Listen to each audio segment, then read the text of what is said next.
گوندی شێخ ئاودەلانە لە قەزای پشدەر لەم گوندا 4 قوتابی لە بەشی پزیشکی وەرگیراون کە دوانیان خوشکن شەیدا و شەهێن لە خێزانێکی هەژارن و وەکو خۆیان دەڵێن هیچ مامۆستایەکی تایبەتیان نەبووە تەنیا بە هەوڵی خۆیان و مامۆستایانی قوتابخانەکەیان گەیشتوونەتە ئەم قۆناغە ئەوان تاکو ئێستا مۆبایل و ئامێری زیرەکیان بەکار نەهێناوە و دەژڵێن تەنیا پشتیان بە خودا و پاشان خێزانەکەیان بەستووە. ڕۆژانە سعیەکی زۆرم کردو بۆ هێنانی ئەم نمرەیە بەیانیان بە سیارە ڕۆیشتوین بۆ شاری قەڵازێ کە بەڕاستی ناڕەحەتێکی زۆرمان بینیوەتە ئەم دەرەجەیەمان هێناوە گەشتوم بە پۆلی 12 هیچ مۆبایلێکی زیرەکمان نییە لەگەڵ خوشکەکەم تەنها بۆ کاتی پێویست کە سەیری پرسیارێک یاخود شتێکمان کردبێت کە پەیوەندی بە دەرس خوێندنەوە هەبوو بێ سیرمان کردووە ئەگینا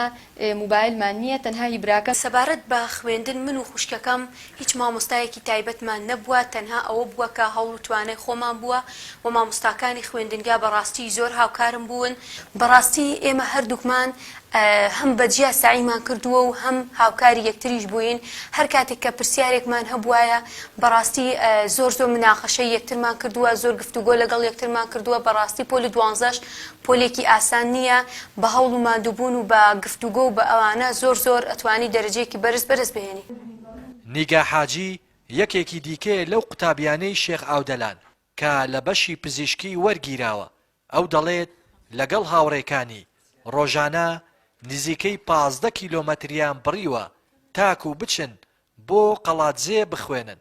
بەهۆی نەبوونی ئامادەیی لە گوندەکەیان دەژڵێت زۆر دڵخۆشن کە لە بەشی پزیشکی وەرگیراون بەڵام پێویستیان بە پاڵپشتی و هاوکاریە بۆ ئەوەی بتوانن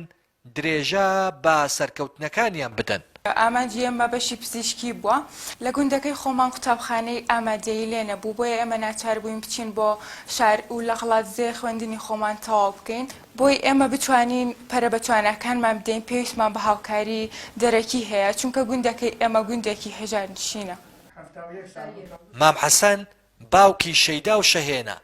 زۆر دڵخۆشە بە سەرکەوتنی کچەکانی و دەڵێت کە هەموو هەوڵێکی خۆی داوە تاکو سەرکەوتوو بن بەڵام لەمە دووە لە دەرەوەی گوندەکەی خۆیان دەخوێن و ئەرکیان قورسە ئەو باس لەوە دەکات کە کوڕێکی تری یەکەمی زانکۆی ڕاپەڕین بووە لە بەشی ئینگلیزی بەڵام 5 ساڵە دانەمەزراوە. مامۆستایەکی خەڵکی گوندەکەش دەڵێت پێویستە لایەنە پەیوەندیدارەکان و خێرخوازان هاوکاری و پاڵپشتی ئەو قوتابیانە بکەن چونکە لە ڕووی مادیەوە کەم دەرامەتن و ئەرک و پێویستی زانکۆش گرانە. من زۆر سوپاسی خوای دەکەم ئەگەر ئەو شتان بەدەستێناوە و ئەگەمیش وانێ نەمێنم قازان جێخواانە خدا ڕحمی کردووە کوڕێکیشم هەیە ئێستا تاعین نەبووە حاڵی بووی یەکەم دەرچووە لە زانکۆی 5 ساڵ دەبێ ئاخر و داوا دەکەین لە هەموو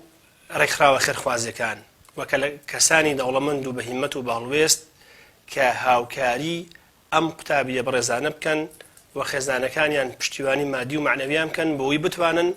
خوێندنەکەیان و 6 ساڵی کۆلێژی پزیشکیان بە سەرکەوتووی کۆتایی پێبنن دوایی بڕژێنە خزمەتی کۆمەلگاوە. نەبوونی ئامادەیی لە گوندەکەیان و دووری ڕێگای ڕۆیشتن بۆ قوتابخانە بە سەرما و بەگەرما